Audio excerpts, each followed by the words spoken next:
আকাশবাণী গুৱাহাটী বিয়লি আঞ্চলিক বাতৰি পঢ়িছো মৰমী কাশ্যপে ৰাজ্যখনৰ দ্বিতীয় পৰ্যায়ৰ নিৰ্বাচনৰ প্ৰচাৰ অভিযানৰ আজি বিয়লি ৫ বজাত সামৰণি পৰিছে আজি অন্তিম দিনা বিভিন্ন ৰাজনৈতিক দলে নিজ নিজ দলৰ প্ৰাৰ্থীৰ সমৰ্থনত ব্যাপক প্ৰচাৰ চলায় এই পৰ্যায়ত ৰাজ্যৰ ৫টা সমষ্টি দৰং ওদালগুৰি ডিফু কৰিমগঞ্জ শিলচৰ আৰু নগাঁৱত মুঠ ৬১গৰাকী প্ৰাৰ্থীয়ে প্ৰতিদ্বন্দ্বিতা আগবঢ়াব বিজেপিৰ নেতা তথা মুখ্যমন্ত্ৰী ডঃ হিমন্ত বিশ্ব শৰ্মাই আজি দৰং ওদালগুৰি লোকসভা সমষ্টিৰ এনডিএ প্ৰাৰ্থী দিলীপ শইকীয়াৰ হৈ সমষ্টিটোৰ মাজবাট কমলপুৰৰ লগতে জালুকবাৰীতো নিৰ্বাচনী প্ৰচাৰ চলায় মুখ্যমন্ত্ৰীয়ে মাজবাটৰ ৰাজীৱ গান্ধী ক্ৰীড়া প্ৰকল্প খেলপথাৰত আয়োজিত সমাৱেশত দিয়া ভাষণত প্ৰধানমন্ত্ৰী নৰেন্দ্ৰ মোদীৰ নেতৃত্বত বড়োলেণ্ডলৈ শান্তিৰ পৰিৱেশ ঘূৰি আহিছে বুলি মন্তব্য কৰে আনহাতে অহা জুলাই মাহত ৰাজ্যখনত আৰু ৫০,০০০টা চৰকাৰী চাকৰিত নিযুক্তি দিয়া হ'ব বুলিও তেওঁ প্ৰতিশ্ৰুতি দিয়ে ডঃ শৰ্মাই লাহৰীঘাটত নগাঁও সংসদীয় সমষ্টিৰ বিজেপিৰ প্ৰাৰ্থী সুৰেশ বৰাৰ হৈ প্ৰচাৰ চলায় মুখ্যমন্ত্ৰীয়ে নিজৰ ভাষণত কংগ্ৰেছ দলক তীব্ৰ সমালোচনা কৰে ইপিনে কংগ্ৰেছ দলে আজি নগাঁৱত দলৰ প্ৰাৰ্থী প্ৰদ্যুৎ বৰদলৈৰ সমৰ্থনত এটা ৰোড শ্ব' অনুষ্ঠিত কৰে নগাঁৱৰ ৰাজীৱ ভৱনৰ পৰা উলিওৱা এই ৰোড শ্ব'ত দলৰ জ্যেষ্ঠ নেতা ৰকিবুল হুছেইন সাংসদ গৌৰৱ গগৈ ৰাইজৰ দলৰ সভাপতি অখিল গগৈ অসম জাতীয় পৰিষদৰ সভাপতি লুৰিণজ্যোতি গগৈ আৰু বিধায়ক ৰেকিবুদ্দিন আহমেদৰ লগতে ভালেসংখ্যক নেতা কৰ্মী উপস্থিত থাকে জিলাখনৰ ধিং থুপৰগুৰিত আজি আন এখন প্ৰচাৰ সভাত প্ৰদেশ কংগ্ৰেছৰ সভাপতি ভূপেন কুমাৰ বৰা আৰু বটদ্ৰৱাৰ বিধায়িকা শিৱামণি বৰাই ভাষণ দিয়ে ইফালে কৰিমগঞ্জত কেন্দ্ৰীয় মন্ত্ৰী সৰ্বানন্দ সোণোৱালে সমষ্টিটোৰ বিজেপি প্ৰাৰ্থী কৃপানাথ মাল্লাৰ হৈ প্ৰচাৰ চলায় নিজৰ ভাষণত তেওঁ কয় যে প্ৰধানমন্ত্ৰী নৰেন্দ্ৰ মোদীৰ শাসনকালত ৰাষ্ট্ৰীয় ঘাইপথৰ পৰা আৰম্ভ কৰি ৰেল পথলৈকে সকলো দিশতে উন্নয়ন সম্ভৱ হৈ উঠিছে ইপিনে নগাঁও সংসদীয় সমষ্টিৰ অন্তৰ্গত ধিঙত আজি বিজেপিৰ এখন নিৰ্বাচনী প্ৰচাৰ সভাত মন্ত্ৰী পীযুষ হাজৰিকাই সমষ্টিটোৰ বিজেপি মিত্ৰজোঁটৰ প্ৰাৰ্থী সুৰেশ বৰাৰ হৈ প্ৰচাৰ চলায় এই সভাত কেইবাগৰাকীও কংগ্ৰেছ দলৰ সদস্যই বিজেপিত যোগ দিয়ে AIUDFৰ মুৰব্বী বদৰুদ্দিন আজমল আৰু BPFৰ মুৰব্বী হাগ্ৰামা মহিলাৰীয়েও আজি বিভিন্ন স্থানত প্ৰচাৰ চলায়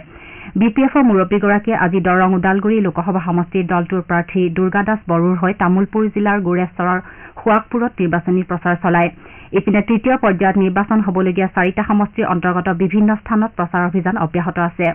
আজি ধুবুৰী লোকসভা সমষ্টিৰ অধীনত মানকাছাৰৰ হাটশিঙিমাৰীত অসম গণ পৰিষদ দলৰ এটা নিৰ্বাচনী কাৰ্যালয় আনুষ্ঠানিকভাৱে মুকলি কৰা হয়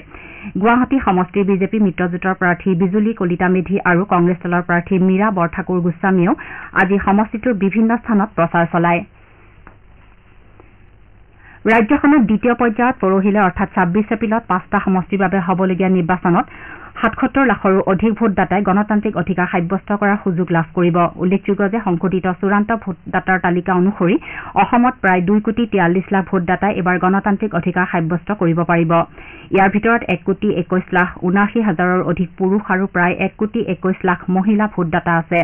প্ৰথমবাৰৰ বাবে ভোটদাতাৰ তালিকাত অন্তৰ্ভুক্ত ৭,২৬,৭৮৩গৰাকী ভোটদাতা আছে আনহাতে ৰাজ্যখনত ৮০ বছৰৰ ঊৰ্ধৰ ভোটদাতাৰ সংখ্যা ২,৭২,০০০ৰো অধিক ৰাজ্যখনৰ অনুসূচিত জনজাতিৰ বাবে সংৰক্ষিত ডিফু সংসদীয় সমষ্টিত সৰ্বনিম্ন ৮,৯২,৭৮৯ জন আৰু ধুবুৰী সমষ্টিত সৰ্বাধিক ২৬,৪৩,০০০ৰো অধিক ভোটদাতা আছে ইপিনে ৰাজ্যখনত ৩টা পৰ্যায়ত মুঠ ২৬৬টা আদৰ্শ ভোটগ্ৰহণ কেন্দ্ৰ থাকিব আনহাতে দিব্যাংগ বিষয়াৰ দ্বাৰা পৰিচালিত ৩৬টা আৰু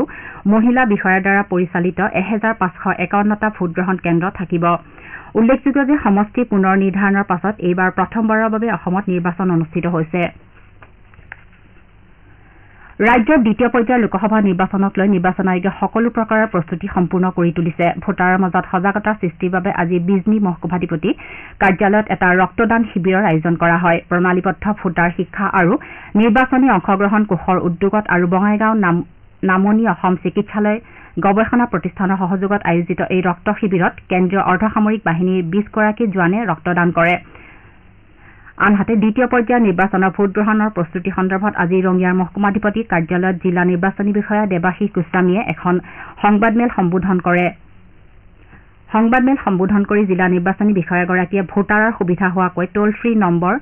1950 আৰু মোবাইল নম্বৰ 8876080419 মুকলি কৰে নিৰ্বাচনী বিষয়াগৰাকীয়ে ভোটগ্ৰহণৰ সময়ত জনসাধাৰণে সন্মুখীন হ'ব পৰা যিকোনো সমস্যাৰ ক্ষেত্ৰত এই ফোন নম্বৰ দুটা ২৪ ঘণ্টাই সক্ৰিয় হৈ থাকিব বুলি সদৰি কৰে এতিয়াৰ বাতৰি ইমানতে অন্ত পৰিল